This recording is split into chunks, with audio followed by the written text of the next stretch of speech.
Lazy Boy Furniture Galleries. Live life comfortably. Welcome back. We're focusing on your medical questions today on Ask the Expert. We have nurse practitioner Tiffany Pottkotter here with us. Tiffany, so good to see you.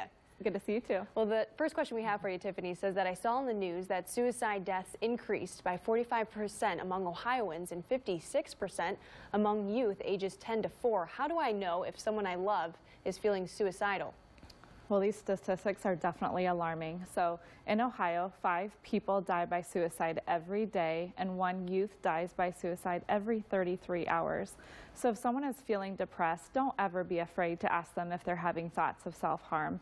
So warning signs include talking about feeling hopeless, being a burden to others, some increase in substance abuse, or just talking about the unbearable pain. So if there is someone you know and you're worried about them, just help them make that first step by making the mental health appointment for them, or just take them to the nearest emergency department to be evaluated. Okay, good to know. And the next question we have for you, Tiffany, says that I'm feeling anxious about spending time with my family over the holidays because we don't have a great relationship. Is it wrong to not want to spend time with them this year?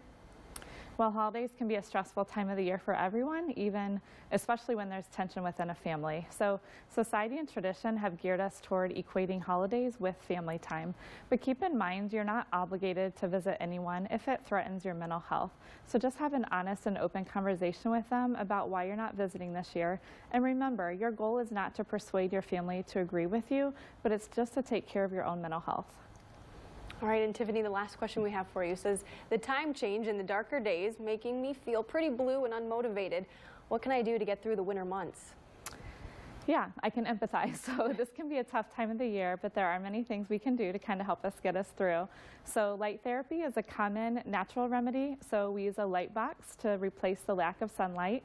I also encourage vitamin D supplements, along with, of course, your regular exercise and a healthy diet.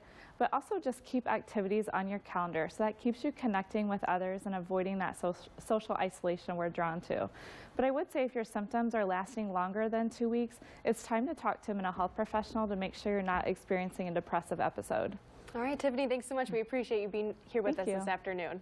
And next time on Ask the Expert, we are taking your legal questions. Remember, you can always email us your questions.